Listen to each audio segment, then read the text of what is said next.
Barangay Love Stories. Love Stories.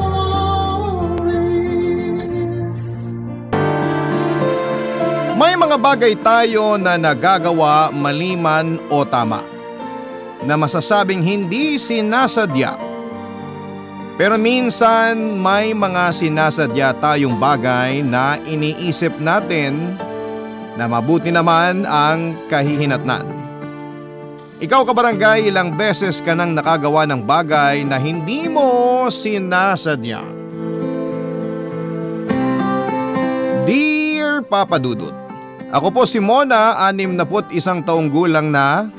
Noong isang taon po ako nag-retire sa aking pinagtatrabahang kumpanya. At ang ikukwento ko ay nangyari noong taon din na yon. Ako po ay biyuda na, 10 taon na din po ang lumipas. Mahal ko po ang aking nasirang asawa, may anak po kami na babae. Siya po ay si Liza. Dahil Mona po ang pangalan ko, siguro po ay may ideya na kayo na bakit Liza ang pinangalan ko sa kanya. Opo, dahil po ito sa isang painting. Si Liza po ay 26 years old na ngayon. Makulit po ang anak ko, Papa Dudut, dahil 10 taon na daw po akong balo ay dapat daw na mag-asawa na uli ako. Pero hindi ko na po hinahanap ang pag-aasawang muli, Papa Dudut. Masaya na ako sa kung anong estado ko ngayon. Masaya na ako na kaming dalawa ang magkasama ng anak ko. Pero sinasabi niya palagi na dahil sa trabaho niya ay hindi naman daw siya palaging nasa bahay at kasama ko. Pinapadala po kasi siya sa iba't ibang parte ng Pilipinas ang anak ko para alamin ang lagay ng mga branch ng kumpanya nila. Hindi ko na lamang po babanggatin ang kumpanya, pero maganda po ang trabaho ng anak ko doon at mas maganda po ang sweldo niya.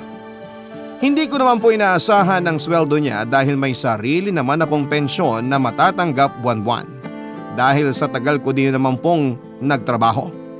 Masaya lamang ako sa magandang sweldo niya dahil mas makakaipon siya habang maaga bago siya makapag-asawa kung sakali.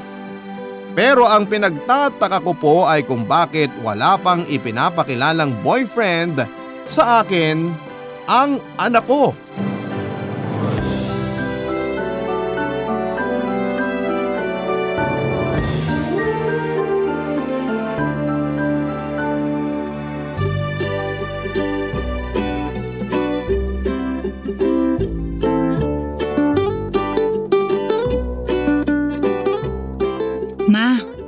Ay nako, ayang ka na naman.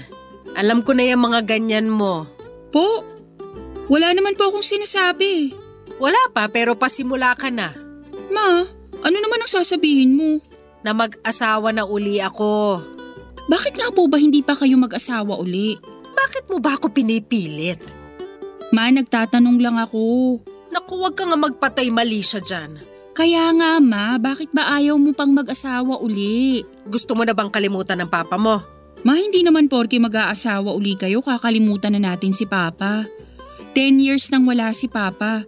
Siguro naman magiging masaya siya pag nakita niyang masaya kayo. Masaya naman ako ah. Ma, iba yung saya ng may kapartner. Nandiyan ka naman. Ma, palagi akong wala. Madalas wala kayong kasama dito. Ano bang wala? Hindi ba dito natutulog ang pinsan mong si Norma pag umaalis ka? Ma, si Norma ay nagbabantay lang sa inyo. Iba yung partner talaga. Ang kulit mo anak.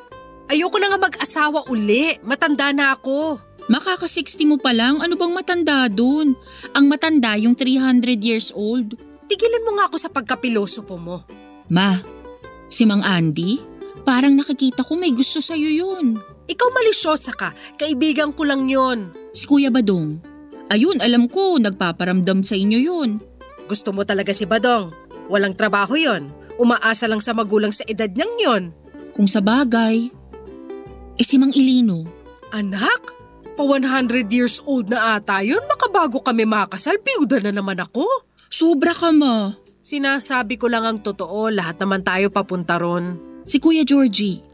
Ayun, matagal nyo ng kaibigan yun. Kung sa bagay, okay naman si Georgie. Ayan. Pero may taga-makeup ako, taga-tahi ng damit. Ano ka ba? Para lang kami magkumari nun. Ha? Bading po si Kuya Georgie? Mula nung high school pa kami. Bakit po hindi ko alam? Secret lang namin yun. Matagal nang bading si Kuya Georgie. Hanggang ngayon hindi pa nag-a-out? Hoy, pakialam mo ba sa kanya? Kung lalantad siya, dapat galing sa kanya. Walang karapatan ng kahit sino na ilantad ang pagkatao ng sino man. Natanong ko lang naman po. Masyado kang maraming tanong. Nasabi ko tuloy sa yung sikreto ni Georgie. Huwag mong ipagsabihan, ha? Kanino ko naman po ipagsasabi? Malay ko sa'yo. Ma, sa mga kakilala ko, wala pong nakakakilala kay Kuya Georgie. Aba kung meron pala, sasabihin mo. Ma, don't put words into my mouth. Eh kung itong basahan ang iligay ko dyan sa mouth mo, ang dami mong tanong.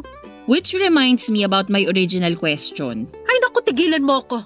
Ma, gusto ko lang naman may kasama ka sa pagtanda. Matagal pa ako tatanda. Kasasabi mo lang 60 pa lang ako. Ma, huwag ka nang magpatawa, sagutin mo na lang ako. Ayoko nga. Masaya ako ngayon. Kung darating man yan, di darating. Pero kung hindi, huwag nating pilitin. Wow, pang Miss Universe ang sagot ah. Alam mo, maglinis ka na lang para matapos tayo ng maaga. Magluluto pa tayo. Kita nyo na? Ano na naman? Eh di kung may kapartner ka, di sana may tagaluto ka. Lahat na lang nire-relate mo, no? Uy, napipikon. Para kang ano? Hey, Ma. Ay, Lisa. So bakit nga ayaw mo pang mag-asawa uli? Ang kulit mo! Eh kung ibalik ko sa iyo yung tanong, ikaw, bakit wala ka pang pinapakilalang boyfriend sa akin? Teka, wag mo sabihing, OMG! Paano ako magkakaapo? Bunganga mo, Ma. May mga nanliligaw sa akin kaso wala pang spark. Spark. Pag umapoy ka dyan sa kaartihan mo. Ma, ako? Maarte? Oo, ikaw, maarte. Sabunutan kita dyan eh. Ma, may irereto ako sa inyo. Mabait. Kanino ka ba nagmana ng kakulitan, Lisa?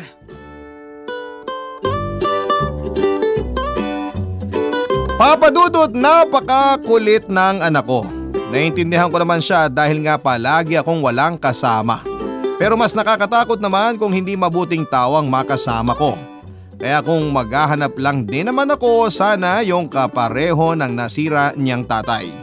Hindi naman sa mataas ang standards ko sa paghahanap ng bagong makakasama, ang ibig ko lang namang sabihin sana'y pareho ng tatay niya.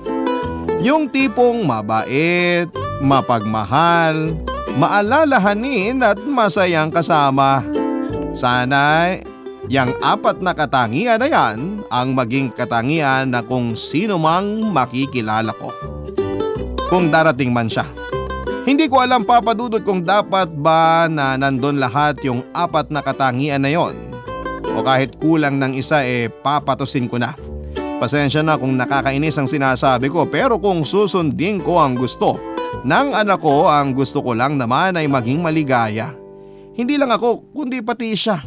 Pero isang sorpresa pa lang inihanda ng anak ko nang hindi ko namamalayan.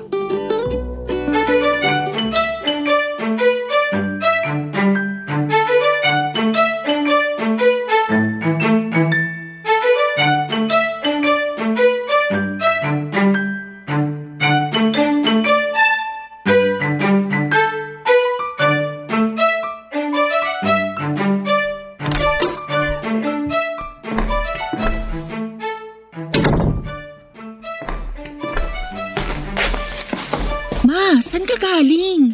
Sa mananahe. Nagpatahi ako ng bagong kurtina. Ay, may kasama ka pala, hindi mo sinabi. Good evening po. Good evening po. Ma, si Nelson. Ikaw bata ka. Darating pala ang boss mo, hindi ka nagsabi. Sana hindi na muna ako umalis at nang nakapagluto. Ayos lang po, ma'am. Hindi naman ako gutom. Ma, hindi ko boss si Nelson. Ay, sorry. Akala ko kayong boss ng anak ko. Katrabaho mo siya, anak? Hindi po. Boyfriend ko po siya, Ma. Ah, okay. Ano? Pasensya na kayo sa anak ko, pala biro talaga yan. Seryoso po siya. Yes, Ma. Seryoso ako. Ako nga, Lisa, wag mo na namang pinagtitripan, ha? Dinamay mo pa yung katrabaho mo. Ma, hindi ko nga siya katrabaho. Bakit parang ayaw mong maniwala? Ay anak, tigilan mo na yan. Totoo po. Bakit ayaw niyong maniwala? Sandali, sino ka ba talaga? Boyfriend ko nga, Ma. Nak, halika sandali. Usap tayo sa labas. Mahal, sandali lang ah. No problem.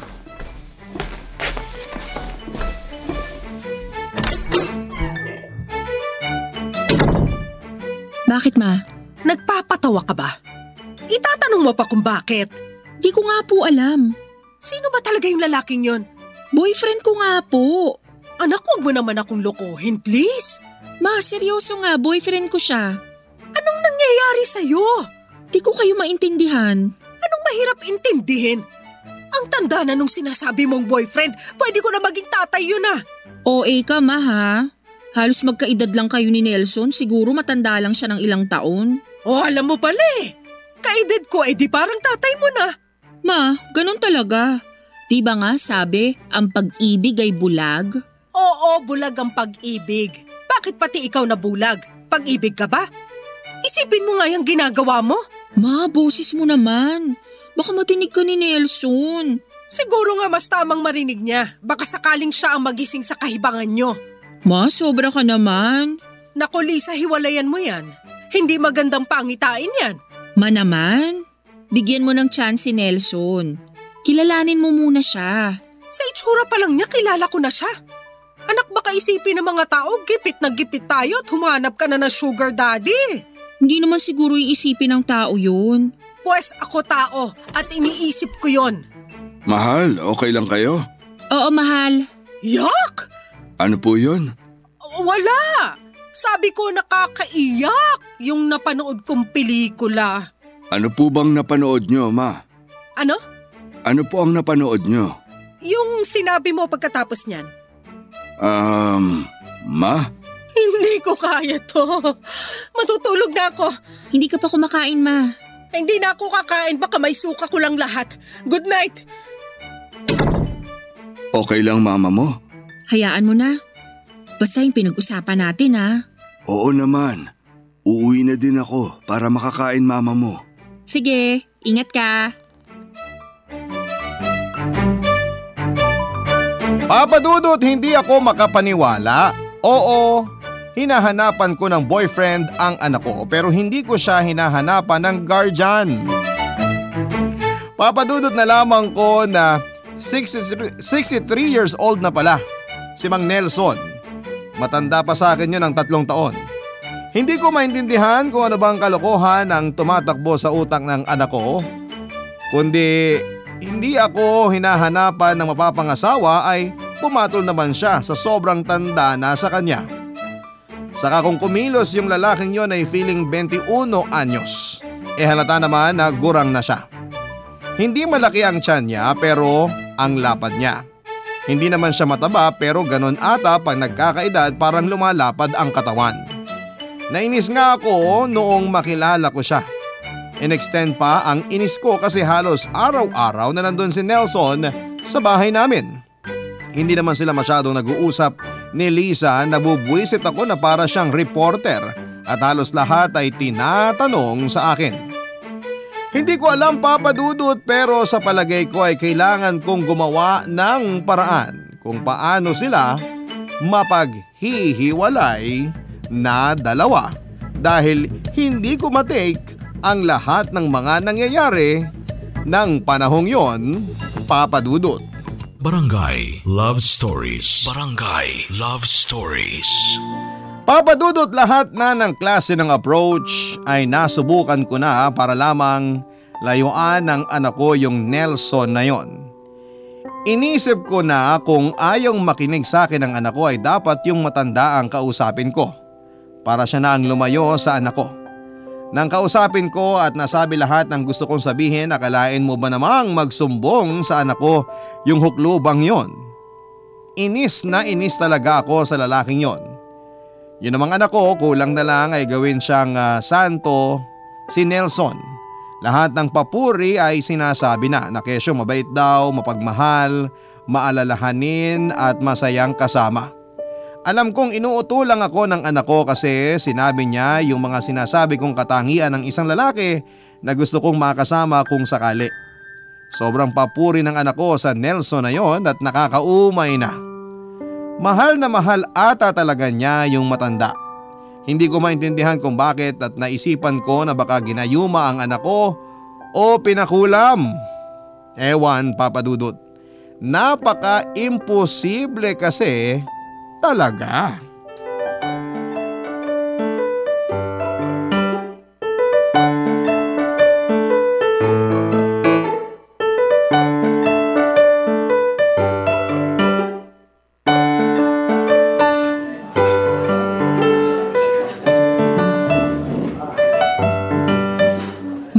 Nag-pre-order na ako ha, pero kung may gusto ka pa, ayan ang menu. Bakit mo ba ako niyaya sa restaurant na to? Mamaya na po pagkakain na natin. Naku, baka hindi ako makakain sa kakaisip kaya sabihin mo na. Ma, mamaya na. Bakit may pamamaya-mamaya ka pa dyan? Pwede mo namang sabihin ngayon na. Sandali na lang, Ma. Good evening. Ayan na pala si Nelson. Sandali. Akala ko date nating dalawa to. Bakit may asungot? Ano po yun? Wala, wag mo nang pansinin si Mama. Siyempre, nagdala ako ng flowers para sa magagandang mga babae. Eto sa'yo, mahal.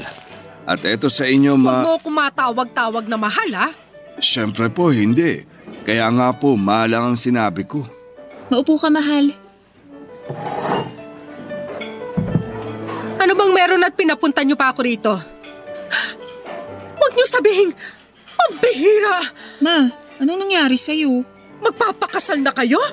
Ma naman, masyadong mabilis magdesisyon. Ma, walang ganun. Anong kasalang sinasabi niyo? Ay, salamat sa Diyos. Ma, huminahon ka kasi para mas maintindihan mo yung sasabihin namin. Basta hindi tungkol sa kasal magiging mahinahon ako. Hindi po tungkol sa kasal. Mabuti. Mabuting mabuti. So tungkol saan? Kain po muna siguro tayo. Ay, isa ka pa naman eh. Sabihin niyo na dahil baka hindi ako makakain sa kakaisip. Mas mabuti sigurong si Lisa na ang magsabi. Ma, huwag kang mabibigla ha. Ano? Buntis ka? Ma, ang OA mo naman eh. Hindi ako buntis. Ay, salamat. Ang tagal pa kasing sabihin na bobuisit na ako. Ma, sa bahay na muna titigil si Nelson ha. Magsasama na kayo? Eh, mas pinalalaan niyo pa. Hindi nga nagpakasal, nag-live-in naman. Ma, hindi kami magli-live-in. Pinapagawa kasi ang bahay niya kaysa mag-hotel siya. Sinabi ko na lang na doon na muna siya sa atin. Ganon din yun. Magsisiping kayo. Ma, hindi. Doon siya sa bakanting kwarto, doon sa guest room. Sana sinabi mo muna sa akin yung mga ganyang desisyon mo. Ma, ito na nga sinasabi ko na sa inyo ngayon. Sinabi mo kung kailan desidido ka na. Sana sinabi mo ng mas maaga. Kahapon lang po namin napag-usapan. Kaya kinumbinsi mo ang anak ko para doon ka patirhin sa bahay. Hindi po. Huwag mo nga akong mapopo, mas matanda ka pa sa akin. Konti lang naman. Matanda ka pa rin. Opo, ibig kong sabihin oo. Ma, sana maging maayos ang pagtanggap mo kay Nelson. Bakit may ginawa ba akong mali sa kanya? Wala pa naman. Gusto mo ba? Hindi naman. Salamat, Ma. Saan naman? Sa pagpayag na doon na muna si Nelson sa bahay. Sumagot na ba ako? Ma naman, nakakahiya naman kung hindi natin siya tutulungan. Wala ba siyang kamag-anak? Nasa ibang bansa na lahat. Kahit isa, wala kang kamag-anak dito sa Pilipinas? Patay na lahat. O bakit hindi ka pa sumunod? Ma naman! Ang ibig kong sabihin sa ibang bansa, bakit hindi siya sumunod doon? Ayokong iwan yung negosyo ko. Ayokong iwan ang Pinas at ayokong iwan si Mahal. Oh, ang sweet. Tumigil ka nga, kadiri ka. Ma naman. Lisa, okay lang kung ayaw ng mama mo na doon ako tumuloy sa inyo. Sinabi ko bang ayaw ko? Ang arte mo. Mapaggawa ka naman ng kwento dyan. Pumapayag na kayo? Hindi pa, huwag kang atat. Papayag yan si Mama. Mabait yan eh. Hoy, harap-harapan mo kung inuuto. Ma naman? So okay na. Bahala ka. Yay! Kahit naman hindi ako pumayag ay wala pa rin akong magagawa, Papa Dudut. Kasi pag naglambing na ang anak ko, Kahit na hindi ako umuo, alam na niya ang ibig sabihin ng hindi ko ay pagkumpirmang oo sa kanyang gusto. Kaya doon nanirahan ang lalaking yon at hindi lang 1 o 2 araw kundi 10 araw. Mahigit 1 linggo kong pakikisamahan ang estrangherong yon. Papadudot 1 araw pa lang siyang tumutuloy sa bahay ay naiinis na ako. Hindi naman kami close para maglakad siya sa buong bahay na naka-boxer shorts at sando lang. Ano na lang ang sasabihin ng mga nasa paligid pag nakita nila na may lalaking halos hubad na nasa bahay ng 2 babae na byuda at 1 dalaga. Gusto ko na nakasarado lamang ang lahat ng bintana, papadudot, para lang huwag siyang makita. Pero ang nakakainis ay may mga naging kaibigan pa siya na kapitbahay at sinasabi niya na sa amin siya nakatira. Halos wala akong mukhang maiharap sa mga kapitbahay kapag tinatawag ako para kumustahin ang Nelson na yon. Lahat ng mga bagay na dati ay kami lang ng anak ko ang gumagawa simula nang tumuloy si Nelson sa bahay, lagi na siyang kabilang. Nasisira na yung bonding namin ng anak ko dahil sa inis ko sa lalaking yon. Para akong presong nagbibilang ng araw ng aking paglaya. Pinipilit kong hilahin ang mga araw na bumilis at 10 araw na kaagad.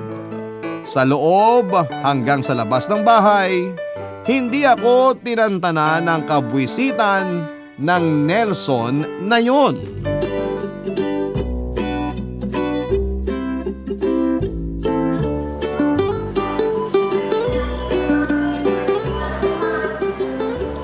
Ano ba yan? Naiwan mo bang pustiso mo? Anong naiwan? Siyempre hindi. Mula nung umalis tayo sa bahay hanggang ngayon na nandito tayo sa grocery, hindi ko pa nakikita ang ngipin mo.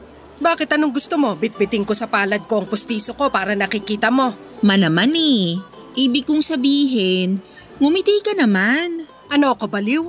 Ngingiti nang wala namang dapat ngitian? Ma, napakaganda ng umaga. Kaya malaking dahilan na yon para ngumiti. Ano bang maganda? Bakit nagsama ka pa ng bantay na aso? Ma, sobra ka naman kay Nelson. Ang aso sumusunod. Si Nelson, ayun no, humihiwalay na nga sa atin. Bakit kasi kailangan mo pang isama yan? Dati naman tayo lang 2 nag-go-grocery. Ayaw mo nun? May tagabuhat tayo ng pinamili natin. Dati naman na nagpapabuhat tayo ng pinamili sa mga bagger. Mas maganda pa kasi nakakatulong tayo sa pagbibigay ng tips sa kanila. Pero hindi naman nila tayo ihahatid hanggang bahay. Pero ngayong nandyan si Nelson, mula dito hanggang sa pagdating sa bahay, may tutulong sa atin magbaba sa kotse at magpasok sa bahay ng mga pinamili natin. May tumutulong naman sa atin dun sa lugar natin. Ma, magpasalamat na lang tayo. Saan? Mas lalo kaya siya nakagulo sa atin. Ma, ang tahimik nga ni Nelson eh. Tumutulong din siya sa gawaing bahay. Di ko nga alam kung bakit ayaw mo nang sumamang maglinis ng bahay. Kaya kaming 2 na lang naglilinis. Gusto kong maglinis ng bahay pero yung hindi siya kasama. Ma, wala naman pong ginagawang mali si Nelson. Mali na nasa bahay siya at lalong mali na boyfriend mo ang lalaking yun. Ma, bakit ba hindi niyo masabi ang pangalan niya? Tigilan niyo na yung pag-acknowledge sa kanya ng lalaking yun. Aba, bakit ko siya tatawagin sa first name? Hindi naman kami close. Ay naku ma, hindi ako gagalaw dito hanggang hindi niyo sinasabi ang pangalan niya. Para kang sira. Halika na. Ayoko ma, hindi ako aalis dito. Tumigil ka, hindi ka na bata. Ang tanda mo na para magagaganyang ka pa. Basta, hindi ako aalis sa kinakatayuan ko. Oo na. Hindi ko na siya i-acknowledge na lalaking yun. Okay na, halika na. Sabihin mo muna pangalan niya. Ano ba yan, Lisa? Basta, sabihin niyo muna pangalan niya. Nelson. Okay na ba? Ulitin niyo. Ay, anak! Ay! Nelson! Yes, ma'am. Nandiyan ka na pala. Ikaw talaga. Kinakawayan pa nga kita habang papalapit ako dito. Ayun! So sinetap mo ang pagsabi ko ng pangalan niya. Tara na ma, mamili na tayo.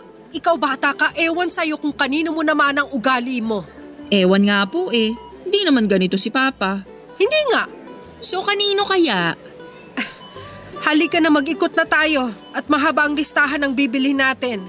Okay, pero bakit mo ako tinawag kanina? Hindi kita tinawag, huwag kang kampante. Nadinig ko eh. Kung sa bagay, hindi lang naman ako ang Nelson na nandito sa grocery. Kaya tumahimik ka na. Tara na, Lisa. May kakilala pa kayong ibang Nelson na nandito sa grocery? Oo nga, Ma. Tigilan mo ako, Lisa, pag uumpugin ko kayo.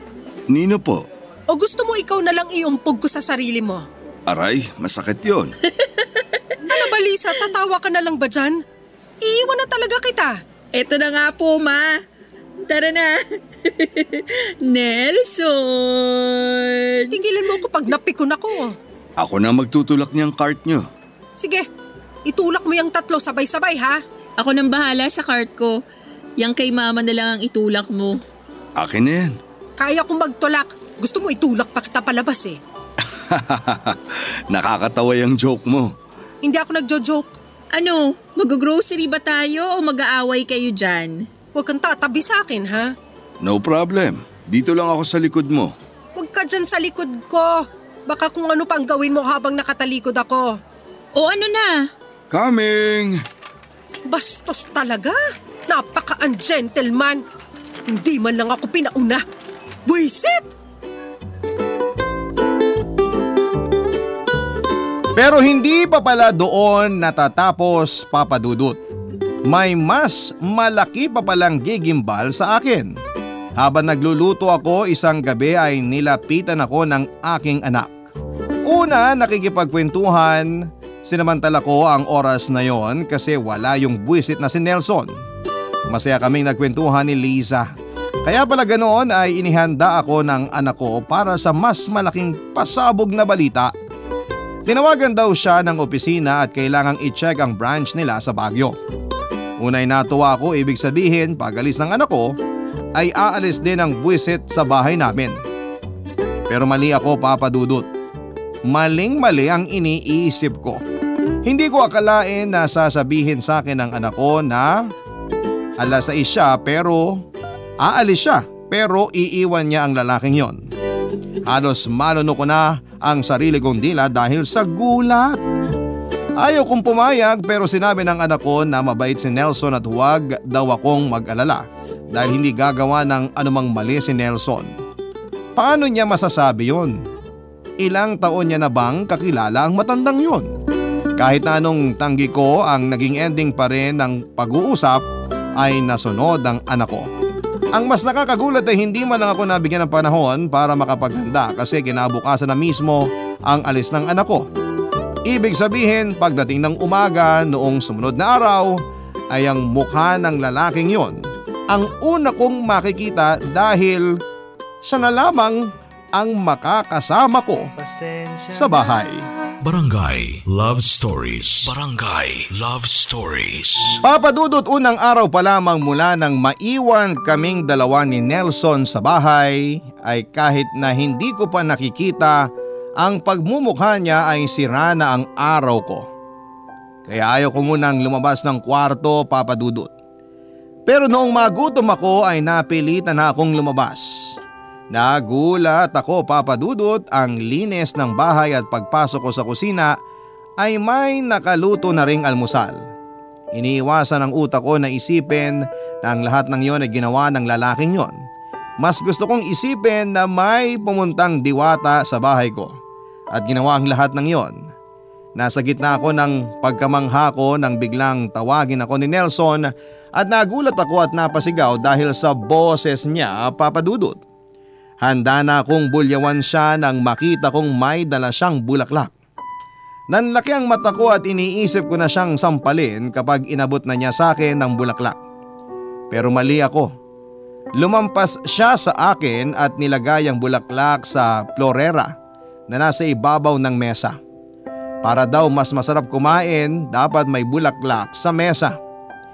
Ewan, Papa Dudut, pero parang mas naasar ako sa kanya sa ginawa niya. Napakakampante niya nakikitira lang naman siya. Pinakialamanan niya ang paglilinis at pagluluto sa bahay at parang sinasabi niya na mali ako buong buhay ko na hindi ako naglalagay ng bulaklak sa lamesa. Hindi ko alam kung hanggang kailan ko kakayanin ang presensya ng lalaking yon. Gusto ko siyang paalisin kaya lang baka sumama ang loob ng anak ko. dapat ang anak ko mismo ang magpaalis sa kanya. Kaya humihiling na lamang ako na pagkalooban ako ng mahabang pasensya para sa lalaking yon.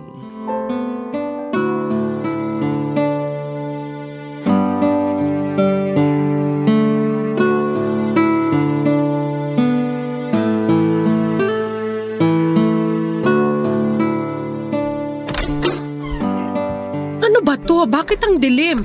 Napundi yung ilaw? Ay hindi, pinatay ko. O bakit naman? Magpapasikat ka na para makatipid ng kuryente. Hindi.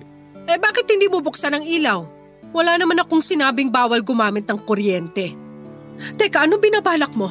Huwag kang lalapit. Ha? Nakaupo lang ako dito. Anong lumalapit? Buksan mo nga ang ilaw.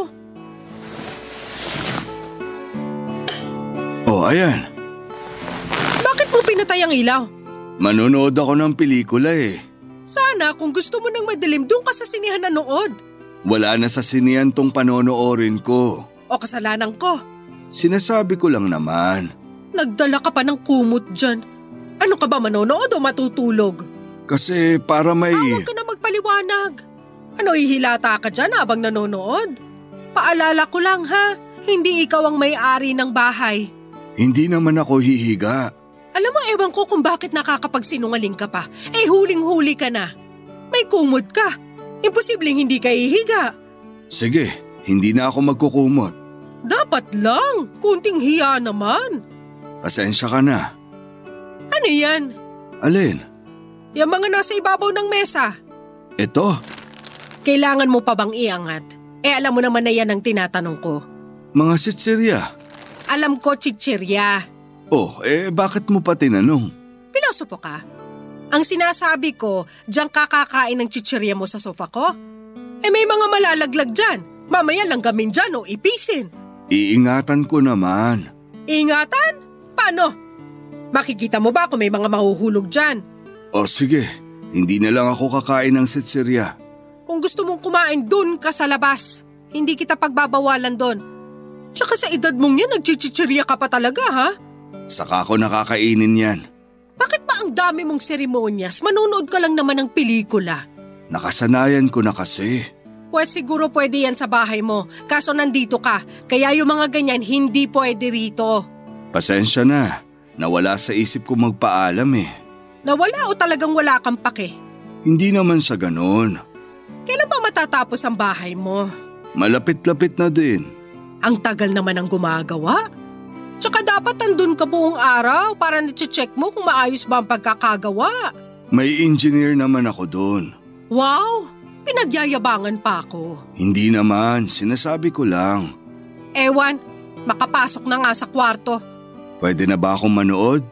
Ano ba yung papanoorin mo? Tik-Tik, The Aswang Chronicles. Horror? Oo. Napanood ko na yan. Maganda yan, nakakatakot. Oo. Sige, manonood na ako. Gusto ko uli mapanood yan. Okay. Sige, ipe-play ko na. Sandali, patayin mo yung ilaw para mas maramdaman natin yung takot. Okay, sige. Ayan!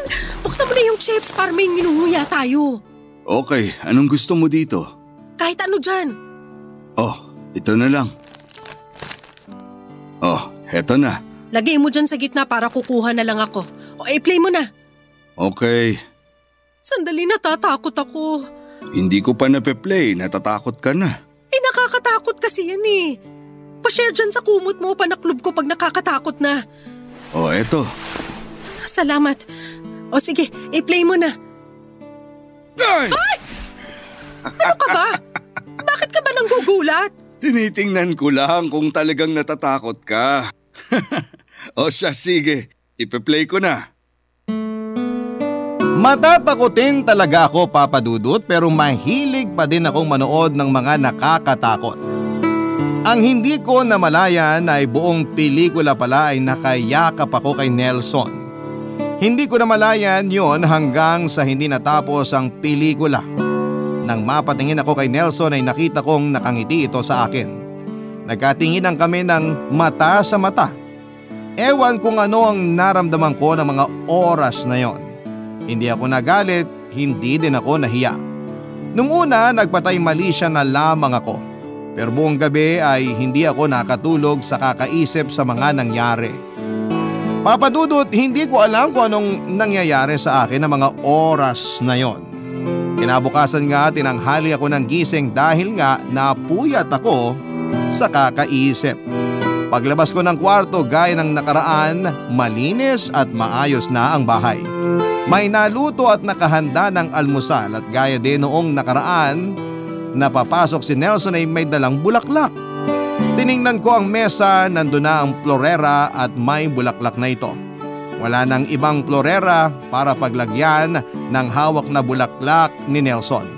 Pagkaharap ko sa kanya ay nagulat ako nang inabot niya sa akin ang dalang bulaklak. Hindi ko alam kung bakit hindi ako nagalit o nagulat. Ngumiti na lamang ako at nagpasalamat. Papa Dudut, sa 5 araw na kami lang ang magkasama ay nagkagaanan kami ng loob. At kahit na hindi namin pinag-uusapan ay parang nahuhulog na kami sa isa't isa. Napakasaya ko sa pag-aalaga ni Nelson sa akin. Naramdaman ko ulit ang pakiramdam na may nag-aalaga sa akin at nagising na lamang ako sa isang ilusyon nung araw na parating na ang anak ko.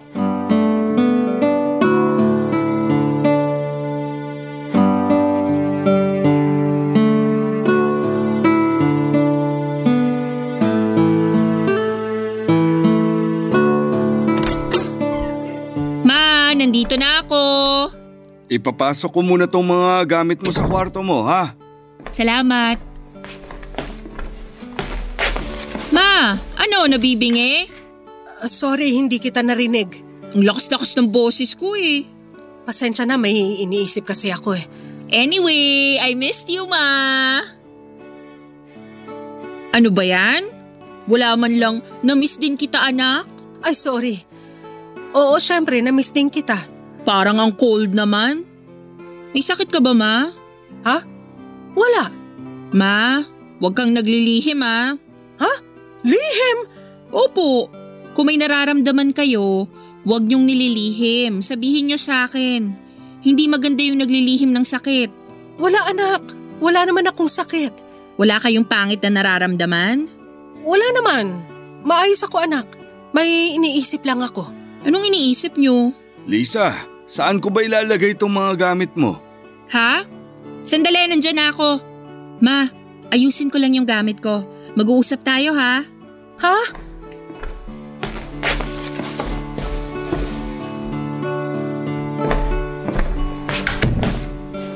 Bakit ka lumabas sa kwarto? Siyempre, baka mamaya magbibihis si Lisa. Sana kinausap mo muna siya. Mamaya na kami mag-uusap. Ikaw, kinausap mo na ba siya? Hindi pa. Bakit? Natatakot ako. Baka magalit sa akin ang anak ko. Hindi ka sigurado dyan. Malay mo naman, iba ang maging reaksyon niya. Malay lang yan. Paano kung magalit siya? Anak ko yun. Siguro, mas kilala mo ang anak mo kaysa sa akin. Oo naman. Eh di alam mong hindi siya mababaw na tao. Nelson, kahit anong sabihin natin, mali ang naramdaman natin. Walang mali. Naging totoo lang tayo. Pero girlfriend mo ang anak ko. Ma! Ay, Ma! Ay, ano ba? Anak! Anong nangyari, Ma? Ilang araw lang akong nawala, naging mali-mali ka na? Lalabas muna ako, ha? Baka may kailangan kayong pag-usapan. Meron talaga. Sige, tawagin niyo lang ako. Nasa labas lang ako.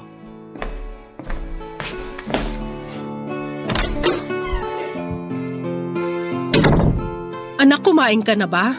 Opo. Baka gusto mong kumain uli, may niluto si Nelson na nilagang bulalo dyan. Wow! Bakit napawaw ka sa bulalo? Hindi po sa bulalo. Doon po sa pagtawag nyo kay Nelson ng Nelson at hindi ng lalaking yon. Ha? Kasi ano, nalaman nyo na mabait talaga si Nelson. Ha? Oo. Yes! Sa wakas! So hindi na kayo galit sa kanya? Anak? Hindi na nga kayo galit sa kanya. Thank you po, Ma. I love you. Ma, anong nangyayari? Nelson! Oh, bakit? Ano nangyari? Si Mama! Sandali, kukuha ako ng tubig. Ma, anong nangyari sa inyo? Anak, patawarin mo ko. Bakit, Ma? Anak. Ano ba yun, Ma? Sabihin mo na. Anak, hindi ko sinasadya. Abang wala ka, nagkagustuhan kami ni Nelson. Anak, patawarin mo ko. Ayokong ilihim sa'yo. Pero pinapangako ko, hindi na ako makikialam sa relasyon niyo. Ma! Sorry, anak. Yes! Yes! Yes!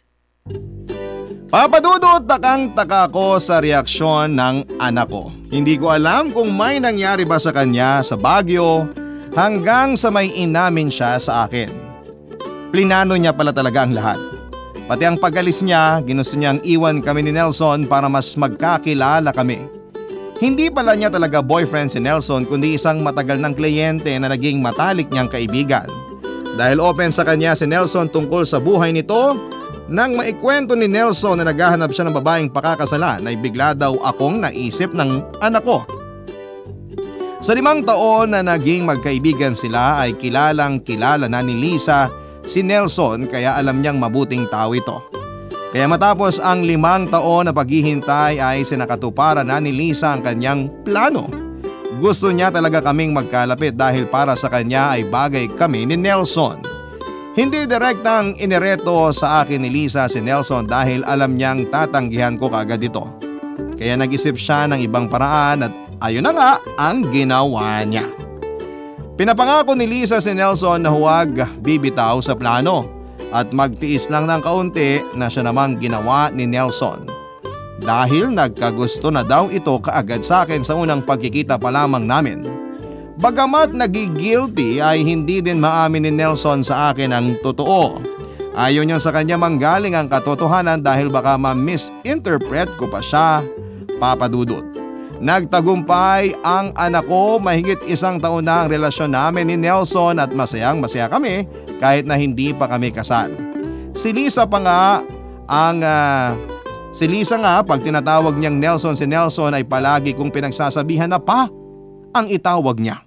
May boyfriend na din ngayon ang anak ko sa wakas. Kaya pala hindi pa siya nagrerelasyon ay nangako siya sa sarili niya na hindi siya magbo-boyfriend hanggat hindi ako nagkakaroon ng mamahalin at magmamahal sa akin. Salamat po Papa Dudut sa pagbasa ng aking makulit pero nakakatuwang kwento. Ang inyo pong forever kapuso at kabarangay, Mona.